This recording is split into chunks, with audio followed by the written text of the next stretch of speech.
Selamat pagi, perkenalkan nama saya Andreas Yudhistira dari Poltekkes Kemenkes Manado, jurusan keperawatan. Pada saat ini saya akan menjelaskan tentang anatomi fisiologi sistem respirasi. Respirasi adalah suatu proses mulai dari pengambilan oksigen, pengeluaran karbon dioksida, hingga penggunaan energi di dalam tubuh. Manusia bernafas, menghirup oksigen dalam udara bebas, dan membuang karbon dioksida ke lingkungan. Macam-macam pernafasan. Berdasarkan organ yang terlibat dalam inspirasi dan ekspirasi, maka mekanisme pernafasan dibedakan atas dua macam, yaitu yang pertama pernafasan dada dan yang kedua pernafasan perut. Pernafasan dada dan perut terjadi secara bersamaan. Pernafasan dada. Pernafasan dada adalah pernafasan yang melibatkan otot antar tulang rusuk atau musculus intercostalis. Mekanismenya dapat dibedakan sebagai berikut. Yang pertama, inspirasi. Otot antar tulang rusuk luar berkontraksi, yaitu tulang rusuk terangkat, rongga dada membesar, tekanan udara di rongga dada mengecil, udara dari luar masuk. Pernafasan perut. Pernafasan perut merupakan pernafasan yang mekanismenya melibatkan aktivitas otot diafragma yang membatasi rongga perut dan rongga dada. Fase inspirasi, otot diafragma berkontraksi, diafragma mendatar, rongga dada membesar, tekanan menjadi kecil, udara luar masuk. Fase ekspirasi, otot diafragma berelaksasi, diafragma kembali ke posisi semula, rongga dada mengecil, tekanan menjadi lebih besar, udara keluar dari paru-paru.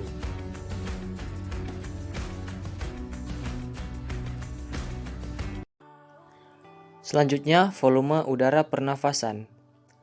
Yang pertama, volume tidal.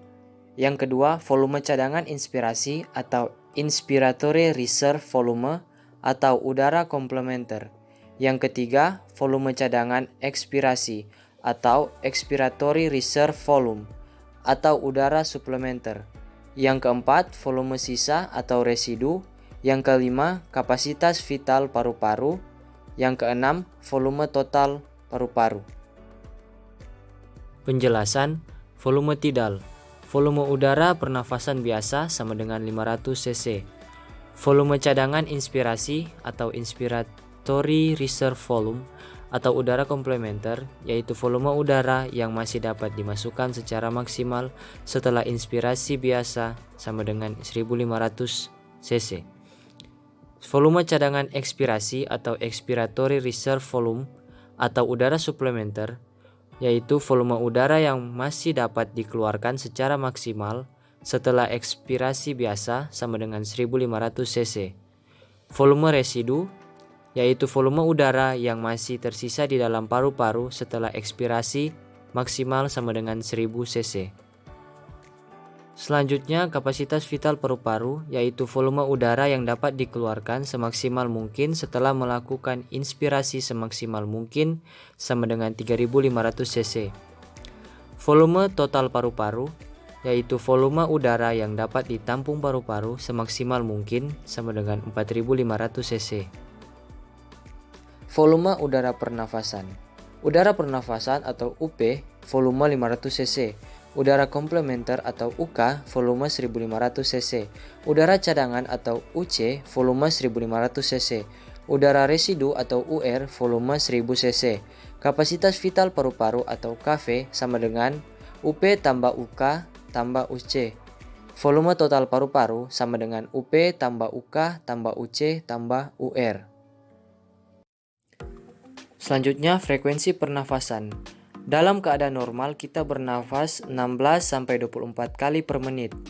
Frekuensi pernafasan dipengaruhi oleh yang pertama jenis kelamin, yang kedua usia, yang ketiga suhu tubuh, yang keempat posisi tubuh, dan yang kelima aktivitas tubuh.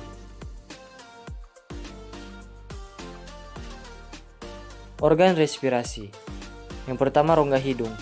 Dibatasi oleh tulang-tulang rawan sehingga mampu melakukan gerak elastis dan mekanisme ini berhubungan dengan perlindungan alami tubuh.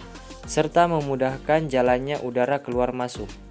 Udara pernapasan masuk melalui lubang hidung menuju rongga hidung yang dilengkapi dengan silia dan selaput lendir yang berguna untuk menyaring debu, melekatkan kotoran pada rambut hidung, mengatur suhu udara pernapasan maupun menyelidiki adanya bau udara. Rongga hidung berhubungan dengan tulang dahi, kelenjar mata, telinga bagian tengah, dan rongga mulut. Itulah sebabnya kita dapat pula bernafas melalui mulut. Selanjutnya faring. Faring merupakan rongga pertigaan ke arah saluran pencernaan atau esofagus, saluran pernafasan atau batang tenggorok, dan saluran ke rongga hidung. Pada peristiwa tersedak saat makan sambil berbicara, terjadi gerakan refleks untuk mengeluarkan kembali benda atau makanan yang masuk ke saluran nafas. Mekanisme menelan dan bernafas telah diatur sedemikian rupa dengan katup epiglotis dan gerakan laring ke atas sewaktu menelan, sehingga saluran rongga hidung tertutup rapat. Selanjutnya laring. Pada bagian laring terdapat glotis dan epiglotis yang terdiri atas tulang rawan yang akan bergerak ke atas sehingga menutup saluran nafas pada saat menelan makanan. Dalam laring terdapat selaput suara yang ketegangannya diatur oleh serabut otot sehingga dapat menghasilkan tinggi rendahnya nada suara yang diperlukan. Keras lemahnya suara ditentukan oleh aliran udara yang melewati selaput suara. Selanjutnya trakea. Trakea terdiri atas 3 lapis sel, yaitu lapisan epitel atau bersilia dan berlendir, lapisan tulang rawan dengan otot polosnya, lapisan terluar yang terdiri dari jaringan pengikat. Trakea memanjang dari leher sampai tulang dada. Bagian ini dapat bergerak elastis mendorong udara ke bagian paru-paru. Di bagian dada, trakea akan bercabang 2 menjadi bronki. Tempat bercabangnya disebut bifurcatio trakea atau carina.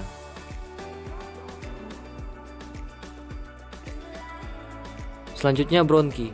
Bronki merupakan percabangan dari trakea dan akan bercabang-cabang lagi menjadi bronkiolus. Pada bagian sebelah kiri bercabang 2 dan sebelah kanan bercabang 3. Paru-paru kiri ukurannya kecil daripada paru-paru kanan. Selanjutnya bronkiolus. Bronkiolus merupakan cabang halus dari bronki. Dinding bronkiolus tipis, tidak bertulang rawan maupun bersilia.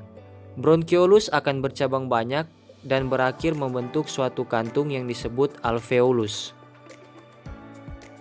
Selanjutnya alveolus. Alveolus merupakan gelembung-gelembung halus yang diselubungi oleh pembuluh darah kapiler. Alveolus merupakan tempat terjadinya pertukaran oksigen dan karbon dioksida melalui difusi. Dinding alveolus sangat elastis dan dilapisi dengan membran tipis. Hal ini untuk memudahkan proses difusi gas ke kapiler darah. Selanjutnya paru-paru. Jumlahnya 2 buah yang terletak di rongga dada. Paru-paru tersusun dari kumpulan alveolus yang dibungkus selaput yang disebut pleura. Selaput sebelah dalam disebut pleura visceralis atau pleura paru-paru. Selaput sebelah luar disebut pleura parietalis atau pleura dinding rongga dada. Selanjutnya proses pernafasan, yaitu ada ventilasi, difusi, perfusi, dan transportasi. Sekian video presentasi dari saya. Kiranya video ini dapat bermanfaat bagi teman-teman sekalian. Salam sehat dan terima kasih.